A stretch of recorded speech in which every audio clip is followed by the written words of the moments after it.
নমস্কাৰ শিক্ষাৰ্থীসকল ই কক্সালৈ তোমালোকক স্বাগতম জনাইছো ছাত্ৰ ছাত্ৰীসকল মই তোমালোকৰ জ্যোতি বাইদেউ আজি আমি আলোচনা কৰিব ওলাইছো আমাৰ মানৱ সৃষ্ট পৰিবেশ আৰু মানৱ সম্পদৰ পাঠভিত্তিক অনুশীলনীৰ প্ৰশ্নসমূহ যোৱা কেইবাটাও ভিডিঅত আমি এই পাঠৰ আলোচনা কৰি আহিছো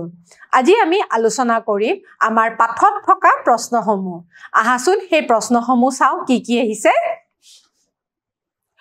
এতিয়া অনুশীলনীত আমাৰ প্ৰথম প্ৰশ্ন আছে পৰিবেশক ঘাইকৈ কেইটা ভাগত ভাগ কৰিব পাৰি পৰিবেশক আমি সাধাৰণতে দুটা ভাগত ভাগ কৰিব পাৰো এটা হৈছে প্ৰাকৃতিক পৰিবেশ আনটো হৈছে মানৱ সৃষ্ট পৰিবেশ ঠিক আছে পৰিবেশত দুটা ভাগত ভাগ কৰিব পাৰি এটা হৈছে মানৱ সৃষ্ট পৰিবেশ আৰু আনটো হৈছে প্ৰাকৃতিক পৰিবেশ মানে হৈছে যেটো পৰিবেশ আমি প্ৰকৃতিৰ পৰা পাও হেইটোকে প্ৰাকৃতিক পৰিবেশ বুলি কয় আৰু মানৱ সৃষ্ট পৰিবেশ হৈছে মানুহে সৃষ্টি কৰা এটা পৰিবেশ যেহেতু মানুহক কিছুমান প্ৰয়োজন পুৰাবৰ কাৰণে প্ৰকৃতিৰ পৰা সমল লৈ কিছুমান বস্তু উৎপাদিত কৰিছে হেইটোৱে হৈছে মানৱ সৃষ্ট পৰিবেশ ঠিক আছে আমাৰ পৰিবেশত আমি প্ৰাকৃতিক পৰিবেশ আৰু মানৱ সৃষ্ট পৰিবেশ দুইটা পৰিবেশে দেখিবলৈ পাও এতিয়া আমি দ্বিতীয় নম্বৰ প্ৰশ্নটোলৈ চাও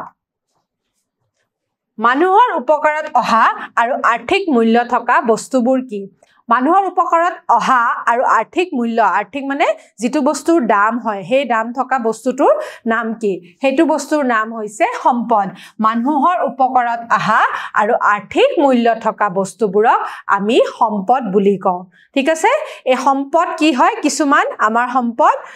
একেবাৰে আমি ইউজ কৰি কি কৰিছো হেক কৰি গৈছো গতিকে সেই সম্পদ বিলাক আমি ভালদৰে সংৰক্ষণ কৰিব লাগে গতিকে সম্পদ বিলাক আমি প্ৰকৃতিৰ পৰা পাও সেই কাৰণে সেই প্ৰকৃতিৰ পৰা পোৱা সম্পদ বিলাক আমি ভালদৰে সংৰক্ষণ কৰিব পাৰো সেই কাৰণে মানুহৰ উপকাৰত অহা আৰু আৰ্থিক যেটো বস্তুৰ মূল্য আছে হেতুকে সম্পদ বুলি কয় ঠিক আছে ভাৰত চৰকাৰৰ কোনটো মন্ত্ৰালয়ে দেশৰ মানৱ সম্পদ উন্নয়নৰ দিশটো চোৱাচিতা কৰে যেহেতু জানো আমি আমাৰ আন এটা সম্পদ হৈছে মানৱ সম্পদ হয়নে মানৱ সম্পদ কেতিয়া হ'ব যেতিয়া এজন মানুহ শাৰীৰিক আৰু মানসিকভাৱে সক্ষম হয় কোনো এটা বস্তু উৎপাদিত কৰিবৰ কাৰণে অগ্ৰসৰ হয় তেতিয়াহে এজন মানুহ মানৱ সম্পদলৈ পৰিণত হয় গতিকে সেই মানুহজনক মানৱ সম্পদ কৰিবৰ কাৰণে কোনটো মন্ত্ৰালয়লে আমাৰ সেই দিশটো চোৱাচিতা কৰে হেতু প্ৰশ্ন সুধিছে ঠিক আছে কি কৈছে ভাৰত চৰকাৰৰ কোনটো মন্ত্ৰালয়ে দেশৰ মানৱ সম্পদ উন্নয়নৰ দিশটো চোৱাচিতা কৰে ঠিক আছে ইয়াৰ উত্তৰটো হৈছে শিক্ষা মন্ত্ৰালয়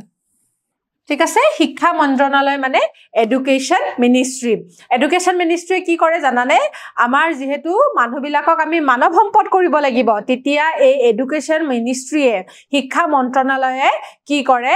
আমাৰ লৰা-ছোৱালী বিলাক যাতে মানৱ সম্পদলৈ ৰূপান্তৰিত হ'ব পাৰে তাৰ কাৰণে বিভিন্ন ধৰণৰ আঁচনি লয় যেনেকৈ আমি জানো যে আমাৰ বিনামূলীয়া শিক্ষা 6 পৰা 14 বছৰ বয়সৰ ভিতৰত সকলো লৰা-ছোৱালীয়ে প্ৰাপ্ত হ'ব লাগিব সেই বস্তুটো গুৰুত্ব প্ৰদান কৰিছে আৰু তাৰ পিছত কৈছে যে এই মানুহখিনিয়ে যাতে কৰ্মসংস্থাপন পায় তাৰ কাৰণে আমি কিছুমান বৃত্তিমূলক শিক্ষাও দিব লাগিব সেই বস্তুটো গুৰুত্ব দি আছে ঠিক আছে ভূপ্ৰকৃতিৰ ভিত্তিত অসমক কেইটা ভাগত ভগোৱা হৈছে ভূপ্ৰকৃতিৰ ভিত্তিত অসমক আমি কেইটা ভাগত পাও দুটা ভাগত পাও এটা হৈছে কি এক নম্বৰ হৈছে তোমালোকে জানাই নদী উপত্যকা সমভূমি ঠিক আছে তাৰ পিছত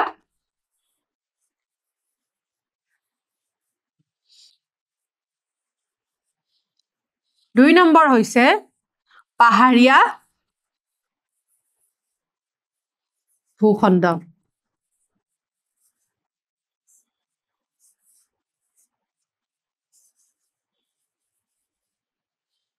ঠিক আছে ভূখণ্ড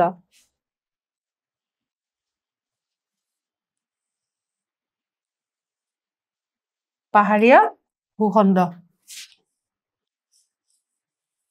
হ'ব ভূখণ্ড হৈছে আমাৰ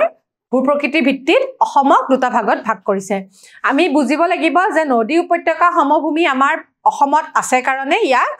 দুটা ভাগত ভাগ কৰা হৈছে আৰু এটা হৈছে পাহাৰীয়া ভূখণ্ড আমাৰ অসমত পাহাৰীয়া অঞ্চল আছে গতিকে নদী উপত্যকা সমভূমি আৰু পাহাৰীয়া অঞ্চল আমি আমাৰ অসমত দেখিবলৈ পাওঁ ঠিক আছে উত্তৰ কাছাৰ পাৰ্বত্য জিলাখনক বৰ্তমান কি নামেৰে জনা যায় আমি জানো যে উত্তৰ কাছাৰ পাৰ্বত্য পাহাৰখন আমি এতিয়া বেলেগ নামেৰে জানো সেই নামটো হৈছে কি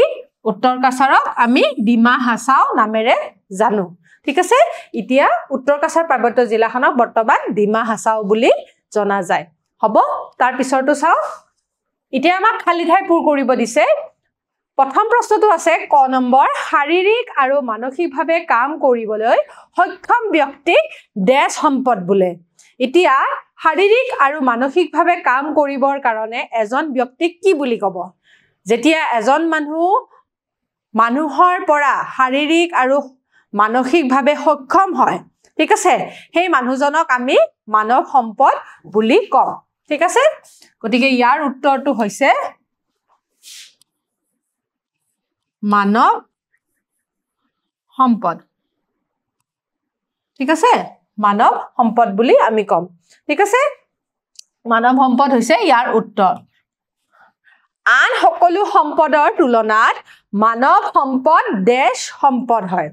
এতিয়া কৈছে যিবিলাক আমাৰ সম্পদ আছে আমি জানো প্ৰকৃতিৰ পৰা আমি বিভিন্ন ধৰণৰ সম্পদ পাওঁ যেনেকৈ বনজ সম্পদ হয়নে তাতে আমি কি পাওঁ বিভিন্ন ধৰণৰ বন্যপ্ৰাণী পাওঁ কিছুমান আমি কৃষি সম্পদো পাওঁ হয়নে তাৰপিছত আমি খনিজ সম্পদো পাওঁ এই সকলোবোৰ সম্পদতকৈ কোনটো সম্পদ শ্ৰেষ্ঠ হয় সেইটো কৈছে মানৱ সম্পদ গতিকে আন সকলো সম্পদৰ তুলনাত মানৱ সম্পদ হৈছে বাকী অন্য সম্পদৰ তুলনাত শ্ৰেষ্ঠ সম্পদ গতিকে ইয়াৰ উত্তৰটো আমি লিখিম শ্ৰেষ্ঠ হ'ব তাৰ পিছৰ প্ৰশ্নটো চাওঁচোন কি আছে তাৰ পিছৰ প্ৰশ্নটো হৈছে অসম দক্ষিণ দেশ মৌচুমী জলবায়ুৰ গতিপথত অৱস্থিত আমি জানো মৌচুমী বতাহ আমাৰ দুই প্ৰকাৰৰ এটা হৈছে দক্ষিণ কি পশ্চিম মৌচুমী বতাহ আৰু এটা হৈছে কি উত্তৰ পূব মৌচুমীয় বতাহ গতিকে এতিয়া আমাৰ জলবায়ুৰ গতিপথত কি আছে দক্ষিণ পশ্চিম মৌচুমী বতাহ দক্ষিণ পশ্চিম মৌচুমী বতাহত কি হয় জানানে আমাৰ বাৰিষা কালত অসমত বৰষুণ হয় হয়নে এই দক্ষিণ পশ্চিম মৌচুমী জলবায়ুৰ গতিপথটোত আমাৰ কি হৈছে মৌচুমী বতাহ অহাৰ কাৰণে আমাৰ অসমত বাৰিষা হয় আৰু এই বাৰিষা আমাৰ কোন মাহত হয় জুন মাহৰ পৰা আমাৰ জুলাই ছেপ্টেম্বৰ আগষ্ট সেইখিনি মাহৰ ভিতৰত আমি বাৰিষা কাল বুলি কওঁ হয়নে গতিকে সেইখিনি সময়তে আমাৰ দক্ষিণ পশ্চিম মৌচুমীয় জলবায়ু বয় হ'ব তাৰ পিছৰ প্ৰশ্নটো চাও অসমৰ কৃষি উৎপাদিত শস্য দেশ প্ৰধান ভাগত ভাগ কৰিব পাৰি এতিয়া ইয়াতে সুধিছে অসমৰ কৃষি উৎপাদিত শস্যক আমি কেইটা ভাগত ভাগ কৰিব পাৰো এতিয়া তোমালোকে কোৱাচোন কেইটা ভাগত ভাগ কৰিব পাৰো আমি মনত আছে নে তোমালোকৰ অসমৰ কৃষি উৎপাদিত শস্যক আমি তিনিটা ভাগত ভাগ কৰিব পাৰো হ'ব তিনিটা ভাগ বুলি কোৱাৰ লগে লগে আমি কি কি ভাগত খাৰিফ তাৰপিছত ৰবি তাৰপিছত জায়দ মনত আছে নহয় তোমালোকৰ আমি তিনিটা প্ৰধান শস্য উৎপাদিত হয় খাৰিফ শস্য ৰবি শস্য জায়দ শস্য ঠিক আছে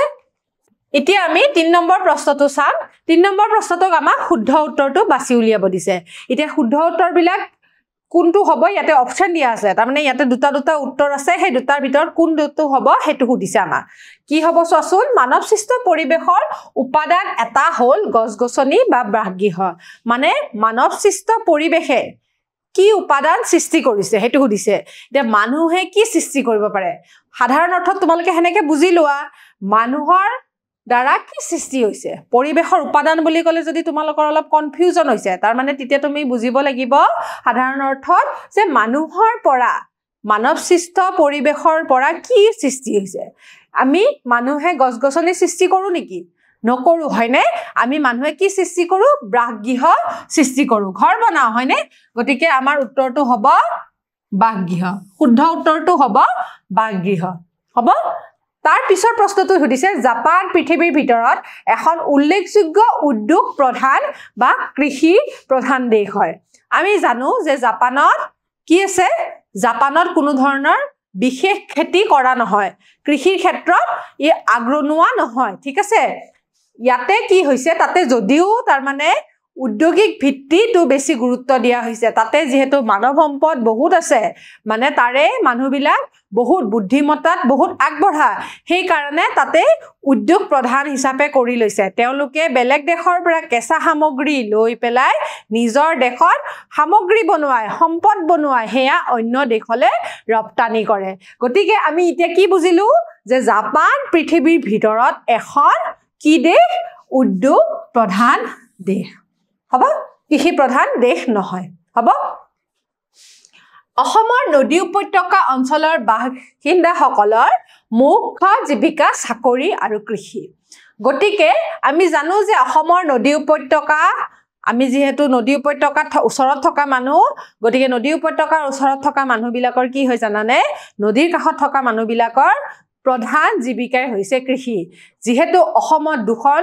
ডাঙৰ ডাঙৰ নদী উপত্যকা আছে বৰাক নদী আৰু ব্ৰহ্মপুত্ৰ নদী গতিকে ইয়াৰে কাষৰ মাটিবিলাক পলসুৱা হয় সাৰুৱা হয় সেই কাৰণে ইয়াতে বিভিন্ন ধৰণৰ শস্য উৎপাদিত হয় হয়নে এটা সেই শস্য উৎপাদিত হোৱাৰ কাৰণে ইয়াৰে মানুহবিলাকে কি কৰিছে নিজৰ জীৱিকা কৃষি বেছিকে বাছি লৈছে ঠিক আছে গতিকে নদী উপত্যকা অঞ্চলৰ বাসিন্দাসকলৰ মুখ্য জীৱিকা হ'ল চাকৰি নহয় কৃষি ঠিক আছে এই প্ৰশ্নটো নহয় ঠিক আছে কৃষি হৈছে শুদ্ধ উত্তৰ হ'ব পাহাৰীয়া অঞ্চলত জনবসতি ঘন আৰু হেৰেঙা এতিয়া তোমালোকে কোৱাচোন আমাৰ অসমতো পাহাৰীয়া অঞ্চল আছে পাহাৰীয়া মানে য'ত পাহাৰ বেছি তাতে জনবসতি ঘন নে পাতল আমি জানো যে সমভূমি যিবিলাক ঠাই আছে সমান ভূমি তাতে যোগাযোগৰ ব্যৱস্থা ভাল তাতে কৃষি ভাল হয়নে শস্য বেছিকে উৎপাদিত হয় হয়নে তাতে জলসিঞ্চনৰ ব্যৱস্থা থাকে নদীখন কাষতে আছে গতিকে নদী উপত্যকাৰ ঠাইত মানুহ বেছি হ'ব নে পাহাৰীয়া অঞ্চলত মানুহ বেছি হ'ব তোমালোকে নিজেই কোৱাচোন আমি জানো যে পাহাৰীয়া অঞ্চলত যেহেতু বিভিন্ন ধৰণৰ অসুবিধা আছে সেইবিলাক ঠাই জনবসতি পাতল হয় হ'ব এতিয়া আমি ইয়াৰে উত্তৰটো কি পালো পাহাৰীয়া অঞ্চলত জনবসতি ঘন নহয় গতিকে হেৰেঙা হয় হ'ব ঘনৰ প্ৰশ্নই নুঠে কাৰণ তাতে জনবসতি হেৰেঙাহে হয় কাৰ্বি আংলং উত্তৰ কাছাৰ পাৰ্বত্য জিলাৰ বৰ্তমান নাম ডিমা হাছাও অলপ আগত আমি আলোচনা কৰিছিলোহে হয়নে ডিমা হাছাও কি ঠাইৰ পৰিৱৰ্তে হৈছে আমি জানো কাৰ্বি আংলঙৰ ঠাইৰ কাৰণে নহয় এতিয়া হৈছে উত্তৰ কাছাৰ পাৰ্বত্য জিলাৰ বৰ্তমান নাম হৈছে ডিমা হাছাও হ'ব এবাৰ আমি শুদ্ধ শুদ্ধ লিখিম মানৱ সৃষ্ট পৰিবেশক কৃত্ৰিম পৰিবেশ বুলিও জনা যায় ছাত্ৰ ছাত্ৰীসকল তোমালোকে জানা যে মানৱ সৃষ্ট পৰিবেশ মানুহে যেতিয়া নিজৰ প্ৰয়োজনৰ হিচাপত কিছুমান পৰিবেশৰ সৃষ্টি কৰে তাকে মানৱ সৃষ্ট পৰিবেশ বোলে এতিয়া মানৱ সৃষ্ট পৰিবেশ আমাৰ মানুহৰ প্ৰয়োজন পুৰাবৰ কাৰণেহে বনোৱা হয় ঠিক আছে আমাক যদি লাগে শিক্ষানুষ্ঠান তেনেহলে আমি শিক্ষানুষ্ঠান বনাইছো এইবিলাক আমি প্ৰকৃতিৰ পৰা পোৱা নাই হয়নে আৰু সৃষ্টি কৰিছো আমি বিভিন্ন ধৰণৰ ধৰ্ম বিভিন্ন ধৰণৰ সামাজিক ৰীতি নীতি এইবিলাক মানুহে নিজে সৃষ্টি কৰা হয় গতিকে এটো এটা আগৰ পৰা আহি থকা পৰিবেশ নহয় এটো হৈছে মানুহে নিজে সৃষ্টি কৰা পৰিবেশ গতিকে ই এটা কৃত্ৰিম পৰিবেশ গতিকে ইয়াৰে প্ৰশ্নটোৰ উত্তৰ হ'ব শুদ্ধ মানৱ সৃষ্ট পৰিবেশৰ উত্তৰটো হ'ব শুদ্ধ কাৰণ আমি ইয়াক কৃত্ৰিম পৰিবেশ বুলিও জানো ঠিক আছে খ নম্বৰ প্ৰশ্নটো চোৱাচোন প্ৰাকৃতিক পৰিবেশৰ উপাদানসমূহ ব্যৱহাৰ কৰি মানুহে সৃষ্ট পৰিবেশ উপাদানসমূহ সৃষ্টি কৰা হৈছে খ নম্বৰ প্ৰশ্নটো চোৱাচোন প্ৰাকৃতিক পৰিবেশৰ উপাদানসমূহ ব্যৱহাৰ কৰি মানৱ সৃষ্ট পৰিবেশৰো উপাদানসমূহ সৃষ্টি কৰা হৈছে তাৰ মানে মানৱ সৃষ্ট পৰিবেশৰ উপাদানসমূহ কোনে বনাইছে আমি হেবিলাক কেনেকৈ বনাইছো আমাৰ প্ৰকৃতিৰ পৰা সমল লৈ পেলাই আমি মানৱ সৃষ্ট পৰিবেশৰ উপাদানসমূহ বনাইছো মানৱ সৃষ্ট পৰিবেশৰ উপাদান যদি আমি ভাবো আমি এটা ঘৰ বনাইছো সেই ঘৰটোৰ উপাদানসমূহ আমি ক'ৰ পৰা পাইছো আমি প্ৰকৃতিৰ পৰা পাইছো আমাক তাৰ কাৰণে ধৰা আমাক কাঠ লাগে আমি প্ৰকৃতিৰ পৰা পাইছো হয়নে আমি যদি এখন চকী বনাব বিচাৰিছো তাৰ কাৰণে কাঠ লাগে আমি চকীখনৰ কাঠটো আমি ক'ৰ পৰা পাইছো প্ৰকৃতিৰ পৰা পাইছো হেনেদৰে এই প্ৰাকৃতিক পৰিৱেশৰ উপাদানসমূহ ব্যৱহাৰ কৰি পেলাই মানুহে নিজৰ উপাদানসমূহ সৃষ্টি কৰিছে গতিকে ইয়াৰ উত্তৰটো আমি শুদ্ধ বুলি লিখিম ঠিক আছে এতিয়া গ নম্বৰ প্ৰশ্নটো মানৱসৃষ্ট পৰিৱেশ পৰিৱৰ্তনশীল ছাত্ৰ-ছাত্ৰীসকল মানৱসৃষ্ট পৰিৱেশ সদায় পৰিৱৰ্তনশীল আজি যেটো আমাৰ পৰিৱেশ হৈ আছে মানৱসৃষ্ট পৰিৱেশ হৈ আছে এই মানৱসৃষ্ট পৰিৱেশটো আজি 10 বছৰৰ পিছত হয়তো ইয়াৰ বেলেগ এটা পৰিৱৰ্তন আমি দেখা পাম আমাৰ আগৰ যেটো প্ৰজন্ম আছিল সেই প্ৰজন্মই বেলেগ এটা পৰিৱেশ দেখি আহিছে তোমালোকে জানা যে আমাৰ আজু ককাহতে কি হৈছিল আমাৰ বিজুলী বাতি পোৱা নাছিল হয়নে নহয় তাৰ পিছত বিদ্যুৎ উৎপাদন হল বিদ্যুৎ উৎপাদন হোৱাৰ পিছত কি হৈছে আমি বিজুলী বাতিৰ ব্যৱহাৰ কৰি আহিছো গতিকে হেইদৰে আমাৰ যেনেকে মোবাইল ফোন আগতে নাছিলে ইতিয়া আছিল আগতে ল্যান্ডলাইন ফোন আছিল তাৰ আগতে চিঠি লিখা আছিল এইবিলাক সময় হিচাপে হলনি হৈ গৈ আছে কাৰণ মানুহে নিজৰ বুদ্ধিমত্তা প্ৰয়োগ কৰি পেলাই নিজৰ প্ৰয়োজন পুৰাবৰ কাৰণে কিছুমান বিকল্প ব্যৱস্থা লৈ আহি আছে গতিকে পৰিৱৰ্তনশীল শব্দটো শুদ্ধ হ'ব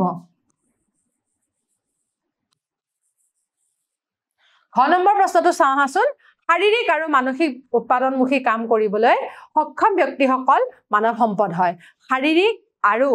মানসিক উৎপাদনমুখী কাম কৰিবলৈ সক্ষম তাৰ মানে মানৱ সম্পদ বিলাক হ'বলৈ হলে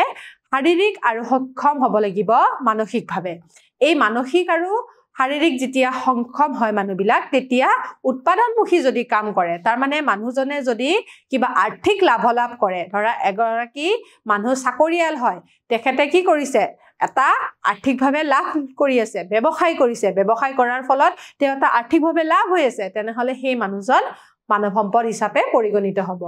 ঠিক আছে ইয়াৰে উত্তৰটো আমি শুদ্ধ বুলি লিখিম হ'ব তাৰ পিছত 9 নম্বৰ প্ৰশ্নটো ভূপ্ৰকৃতিৰ ভিত্তিত অসমক দুটা সুকীয়া ভাগত ভাগ কৰিব পাৰি তোমালোকক আগৰ প্ৰশ্নটো আলোচনা কৰিছিলো দুটা ভাগ আছিল কি পাহাৰীয়া ভূখণ্ড আৰু নদী উপত্যকা সমভূমি গতিকে ইয়াৰে উত্তৰটো আমি শুদ্ধ বুলি লিখিম গতিকে ছাত্ৰ-ছাত্ৰীসকল আমি ইতিয়ালে একেটা প্ৰশ্নৰ আলোচনা কৰিলো তোমালোকে এই প্ৰশ্নসমূহ ভালদৰে নিজৰ টুকা বহিত লিখি লবা অহা ক্লাছত বাকি ৰৈ যোৱা প্ৰশ্নসমূহ আলোচনা কৰিম গতিকে আজিলৈ ইমানতে সামৰিছো ধন্যবাদ